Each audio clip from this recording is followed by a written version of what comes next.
आज मैं आपको जो मल्टीमीटर की हमारी बेसिक डिटेल्स है कि हम उससे क्या क्या मेजर करते हैं, इसकी क्या क्या स्पेसिफिकेशन है, क्या क्या फ़ीचर्स है, वो मैं आपको बताऊंगा।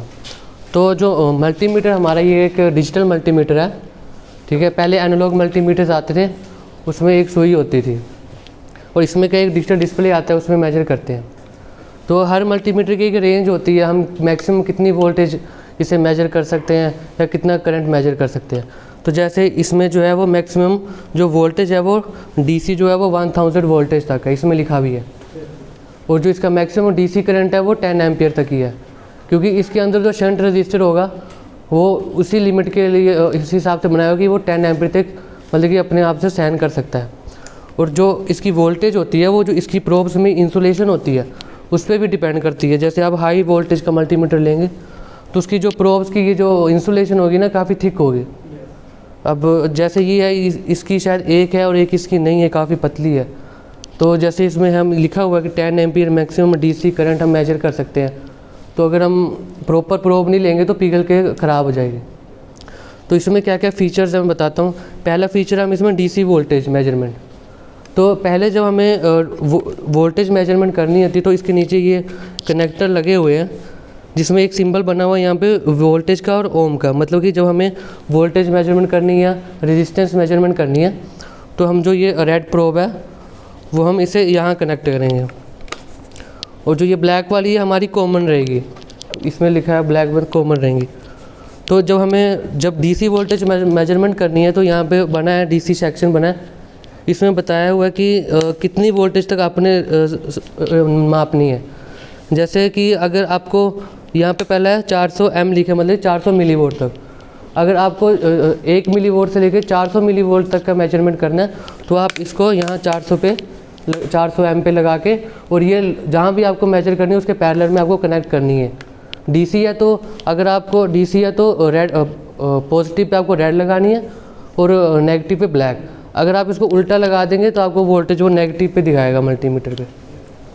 अब जैसे यहाँ पे आप 4 वोल्ट 4 लिखा है, तो जब हमें 1 वोल्ट से लेकर 4 वोल्ट तक मेजर करनी है तो हम इसे 4 में करेंगे। लेकिन अगर हम इसे 4 में करेंगे हमें 400 मिलीवोल्ट भी दिखाएगा, लेकिन वो एक्यूरेसी नहीं आएगी उसमें, क्योंकि 0 से 4 तक दिखाएगा, 400 मिलीवोल्ट भी तो दिखा सकता है। लेकिन जब हम इसमें 400 में लगा के 400 मिलीवोल्ट में नापेंगे तो ये हमें एक्यूरेट नहीं दिखा पाएगा। इसलिए हर रेंज के हिसाब से इसमें अलग अलग किया है, क्योंकि हम उससे एक्यूरेट हमें वोल्टेज मिले। तो इसमें जो है मैक्सिमम आप देख सकते हैं 40 वोल्टेज, 400 वोल्टेज और 1000 वोल्टेज तक डीसी हम मेजर कर सकते हैं इससे। फिर आती है अगला है यहाँ पे DCA, मतलब कि डीसी एम्पियर करंट मेजरमेंट। तो इसमें यहाँ पे 2 बना हुआ है, एक 400 एम मतलब कि 400 मिली एम्पियर से 40 मिली एम्पियर, फिर /10 मिली एम्पियर। तो जो हमें 1 एम्पियर से कम है, जो 400 मिली एम्पियर या 400 एम लिखा है, तो जो हमें 1 एम्पियर से कम का करंट नापना है, मिली में नापना है, तो हमें ये जो है रेड प्रोब जो है जो हमें यहाँ लगाई थी वो यहाँ पे एम में लिखा होगा मिली एम्पियर वाला, उसमें लगाना है हमने। फिर उसमें हमेशा जो एमीटर होता है वो लोड के सीरीज़ में लगता है और जो वोल्ट मीटर होता है वो पैरेलल में लगता है। तो जब हमें ये कनेक्ट करना है, जैसे हमने कोई लोड है, मान लो एक बल्ब लगाया है और हमें मेजर करने की कितना करंट है, तो पहले जैसा हमारा कोई वोल्टेज सोर्स है, ठीक है, वोल्टेज सोर्स है, तो उसके जैसे मुझे मेजर करना है तो मेरा कोई वोल्टेज सोर्स है, तो पहले मैं 2 आउटपुट होते हैं हर वायर के, पॉजिटिव नेगेटिव होगा, ठीक है। तो पहले एक जैसे मान लो पॉजिटिव जो आउटपुट होगा, जैसे मेरी बैटरी है, बैटरी का पॉजिटिव पहले मैं इससे कनेक्ट करूँगा, इससे, और ये आगे जाके सीरीज़ में लगा मैं आगे लोड में कनेक्ट करूँगा। और जो दूसरा नेगेटिव हो वो डायरेक्ट लोड से कनेक्ट हो। कहने का मतलब कि लोड की सीरीज़ में, कि इससे फ्लो होते हुए करंट लोड में जाना चाहिए। जब इससे करंट गुजरेगा तभी ये दिखा पाएगा कि कितना करंट फ्लो हो रहा है। और ऐसे ही जब यहाँ पे देखिए 10 एम्पियर, 1 एम्पियर से लेकर 10 एम्पियर तक हमें जब करंट मेजर करना है तो हमें ये हटाकर यहाँ पे है, यहाँ पे 10 एम्पियर तक यहाँ पे हमें कनेक्ट करना है, ठीक है। फिर हम इसमें जो है 10 एम्पियर में सिलेक्ट करके ऐसे ही सीरीज़ में इसे लगाना है। ये मल्टीमीटर है सिर्फ डीसी मेजरमेंट करता है, करंट एसी मेजरमेंट नहीं करता ये वाला, तो उसमें भी हमें सीरीज़ में लगाना है। इसके बाद आता है हमारा एसी वोल्टेज का। इसमें दिखाया एसी वोल्टेज है, एसी वोल्टेज रेंज दिखाई है 400 मिली वोल्ट से लेकर 750 मिली वोल्ट तक। तो ये जब वोल्टेज मेजरमेंट करनी है, अगेन यहाँ पे वी का सिंबल बना होता है। तो अगर हमने ये ध्यान रखना है कि वोल्टेज जब हमें मेजरमेंट करनी है, तो ये ध्यान रखना है कि हमारा जो है वो करंट में तो नहीं कनेक्टेड है, क्योंकि वोल्टेज हम लगाते हैं पैरेलल में, और ये जो अंदर से होता है ना, जब हम करंट में इसे कनेक्ट करते हैं, तो ये बेसिकली क्या होता है, यहाँ से लेके बीच में एक शंट रजिस्टर होता है लगभग 5 से 10 मिली ओम का। तो ये हम सीरीज़ में लगाते हैं ताकि इससे करंट फ्लो, एक टाइप से ये शॉर्ट होता है, इसके अंदर एक शंट रजिस्टर होता है और उसके अक्रॉस जितनी वोल्टेज होगी वो ये दिखाता है हमें। तो अगर हम इसे वोल्टेज मेजरमेंट करनी है और हमने इसे ऐसे कनेक्टेड किया है एम्पियर में, तो ये एक टाइप से शॉर्ट है। और जब इसमें वोल्टेज अगर हमने ऐसे मेजरमेंट कर ली और पैरेलल में क्योंकि वोल्टमीटर तो पैरेलल में लगता है, तो वो शॉर्ट सर्किट हो जाएगा, ख़राब हो जाएगा, आपको शॉक लग सकता है, मल्टीमीटर उड़ जाएगा, वो हो सकता है। इसलिए ध्यान रखना है कि जब भी वोल्टेज मेजरमेंट करने की, हमने ये जो प्रोब है ये हमने एम्पियर में लगाई है या वोल्टेज में लगाई है। तो जब वोल्टेज मेजरमेंट करेंगे तो हम इसे वोल्टेज में लगाएंगे, और यहाँ पे AC वोल्टेज की रेंज है 400 मिली वोल्ट से लेकर 750 वोल्टेज तक। तो अगेन वैसे ही आपकी रिक्वायरमेंट के हिसाब से कि आपको कितनी वोल्टेज मेजरमेंट करनी है। जैसे अगर मुझे 1 वोल्ट से कम तक रखनी है, 1 मिली वोल्ट से लेकर 400 मिली वोल्ट तक, तो मैं इसे 400 में सेट करके लगाऊंगा। तो अगला है 4 वोल्टेज, तो वो 4 वोल्टेज में मेजर कर देगा, 0 पॉइंट कुछ ऐसे दिखाएगा, लेकिन वो एक्यूरेट नहीं दिखाएगा। इसलिए हम हर रेंज के उसका अपना एक स्पेसिफिकेशन है। इसके बाद आ जाता है यहाँ पे AC एम्पियर। इस मल्टीमीटर में दिया हुआ है AC एम्पियर, कहीं में नहीं दिया होता है, इसमें दिया हम AC करंट भी मेजरमेंट कर सकें। मैंने अब देखा यहाँ पे दिया हुआ है ACA, मतलब कि अल्टरनेटिव करंट एम्पियर। इसकी भी रेंज वही है 400 मिली एम्पियर से लेकर 10 मिली एम्पियर का। जैसे हम डायरेक्ट यहाँ से जो AC हमारा है उससे मेजर कर सकते हैं। अगेन उसको लगाने से पहले हमें ये हटाकर जो हमारी रेड प्रोब होती है वो एम्पियर में कनेक्ट करनी पड़ती है। उसके बाद यहाँ पे दिया हुआ है, यहाँ पे एफ जो है फैरेड यूनिट है कैपेसिटर की। तो यहाँ पे हम कैपेसिटर की कैपेसिटी मेजरमेंट करेगा ये। तो इसमें रेंज हमें दी है 4N से, मतलब कि 4 नैनो फैरेड से लेकर 40 म्यू तक, मतलब कि 40 माइक्रो फैरेड तक का हम कैपेसिटर मेजरमेंट कर सकते हैं। तो जब हम इसे कैपेसिटर में लगाएंगे, तो जैसे मान लो मुझे कैपेसिटर है, उसमें चेक करते हैं हम कैपेसिटर, तो उसमें एक कैपेसिटी उसकी लिखी होती है, जैसे 1 माइक्रो फैरेड का है और वोल्टेज लिखी होगी। तो ये हमें ये चेक करके यही बताएगा कि इसकी कैपेसिटी कितनी है। कैपेसिटर 3 कंडीशन में ख़राब होता है, ठीक है। एक तो होगा कि वो बिल्कुल शॉर्ट हो गया है, ठीक है। दूसरा होगा कि वो बिल्कुल चार्ज ही नहीं हो रहा है, और तीसरा होगा कि वो कैपेसिटी उसकी घट गई है। जैसे अभी मेरे पास मान लो एक 10 माइक्रो फैरेड का कैपेसिटर है, मुझे उसे चेक करना है अगर वो इलेक्ट्रोलाइट है या नॉन इलेक्ट्रोलाइट है। इलेक्ट्रोलाइट होगा उसमें एक साइड में माइनस हमेशा रहेगा। तो मैं देखूंगा मेरा 10 माइक्रो फैरेड का कैपेसिटर है, तो मैं यहाँ देखूंगा कि यहाँ पे रेंज है 40 माइक्रो फैरेड की, 40 से कम 4 है, तो 10 की मैं 40 से मेजर करूँगा, तो मैं उसे 40 में ऐसे सेलेक्ट करूँगा, और जो मेरी रेड प्रोब है वो मैं अपने कैपेसिटर के पॉजिटिव टर्मिनल से लगाऊंगा और ये नेगेटिव टर्मिनल से। फिर ये क्या होगा कि कैपेसिटर को चार्ज करेगा, धीरे धीरे चार्ज करेगा, ठीक है। और कितने टाइम से वो चार्ज होता है उस हिसाब से ये मेजर करके हमें बताएगा कि उसकी कैपेसिटी कितनी है। और अगर आप कभी कैपेसिटर चेक कर रहे हैं और आप पहले हमेशा चेक करने से पहले कैपेसिटर को पहले डिस्चार्ज कर ले शॉर्ट करके, ठीक है। फिर आपको यह उसकी कैपेसिटी दिखा देगा कितनी। एक्यूरेट तो ये दिखाता भी नहीं, जैसे रेजिस्टेंस की टॉलरेंस होती है वैसे कैपेसिटर की भी होती है। 10 माइक्रो फैरेड लिखा तो 10 से थोड़ा कम ही होता है। तो ये आप इसे माइक्रो फैरेड 4 नैनो फैरेड से लेके 40 माइक्रो फैरेड तक आप चेक कर सकते हैं। इसके बाद हमारा यहाँ पे एक HFE लिखा हुआ है, जो होता है hybrid parameter forward current gain होता है, जिससे हम कहते हैं कि ट्रांजिस्टर भी चेक करते हैं।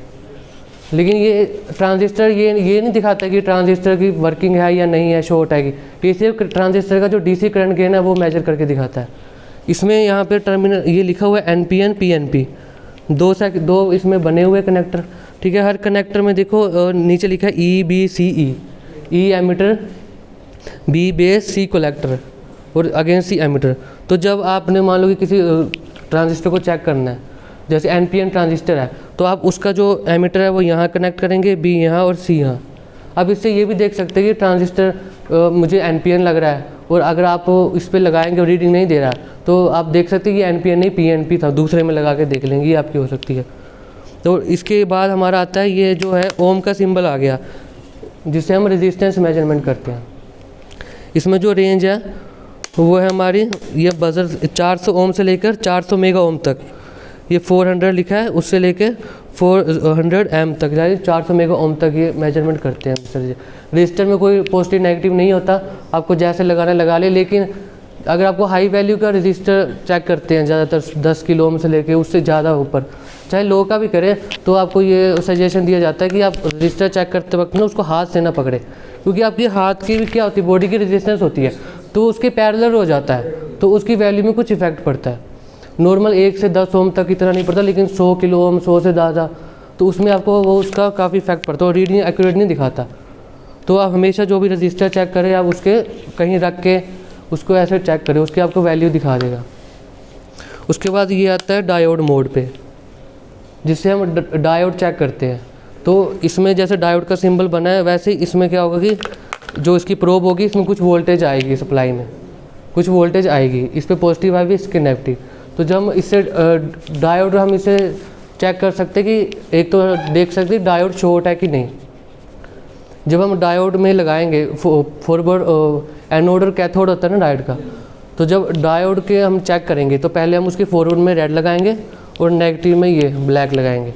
और अगर डायोड ठीक होगा तो उस पर वो जो रीडिंग दिखाएगा ना, जैसे उसकी वो वोल्टेज ड्रॉप दिखाता है। जैसे सिलिकॉन डायोड होगा तो लगभग 0.7 कुछ मिली ऐसे दिखाता है, ठीक है। एक्यूरेट तो नहीं होता, प्रैक्टिकली तो है वो 6.63 कुछ ऐसे दिखाता है, तो मतलब उसकी वोल्टेज ड्रॉप दिखाता है। और अगर आप रिवर्स डायोड चेक करेंगे रिवर्स बाइट में, तो रिवर्स बाइट में कोई रीडिंग नहीं दिखनी चाहिए। तो आप डायोड के जो एनोड है उसमें ब्लैक लगाएंगे और कैथोड में पॉजिटिव। अगर रीडिंग दिखती है तो वो डायोड ख़राब है, क्योंकि वो सिर्फ फॉरवर्ड वाइज में ही हमें रीडिंग देनी चाहिए, मतलब कि दोनों साइड में वो करंट फ्लो करवा रहा है। और अगर डायोड बिल्कुल ही ओपन है तो वो दोनों साइड ही नहीं रीडिंग देगा, ना फॉरवर्ड वाइज में ना रिवर्स वाइज में। और जो हम इस पर एक ये 400 था, 400 बजर बना है, ये रेजिस्टेंस में ही आ जाता है। इसमें मैं बता देता हूँ, इसका एक और फीचर है कंटिन्यूटी का।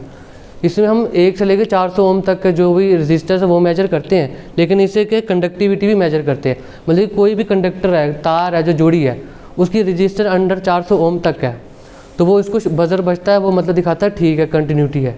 तो इससे हम डायोड का भी देख सकते हैं डायोड शॉर्ट है कि नहीं। इसके बाद इसमें अगला है वो किलो हर्ट्ज लिखा हुआ है।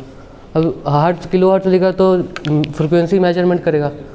तो फ्रिक्वेंसी मेजरमेंट करने के लिए हमें जो भी फ्रिक्वेंसी उसके पैरेलल में हम लगाते हैं, इसमें ही पॉजिटिव नेगेटिव नहीं होती, क्योंकि फ्रिक्वेंसी अपने आप में ही वो चेंज करती है अपने एम्पलीट्यूड और डायरेक्शन।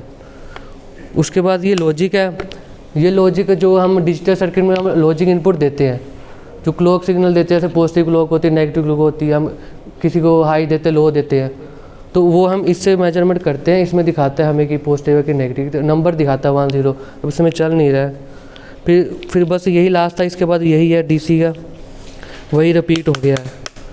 बाकी इसमें बस ये चीज़ देखना कि जब हम मेन इसमें होता है कि जब आप वोल्टेज मेजरमेंट करें तो ये ज़रूर ध्यान रखें कि कहीं एम्पियर में तो नहीं कनेक्टेड है। और जैसे हाई वोल्टेज चेक करते हैं हम, एसी वोल्टेज चेक करते, तो हमेशा देखिए जो कंपनी की जो प्रोब मिलती है ना, सबसे जो और मल्टीमीटर के साथ मिलती है वही ले।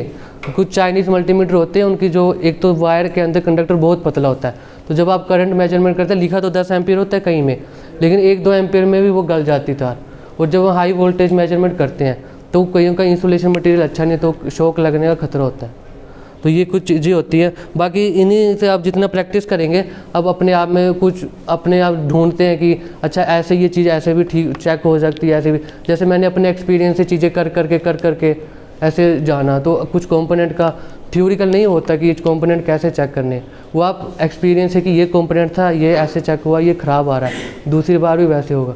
तो वैसे आप मल्टीमीटर को यूज़ करके उसमें कर सकते हैं। बस यही है मल्टीमीटर का। Thank you.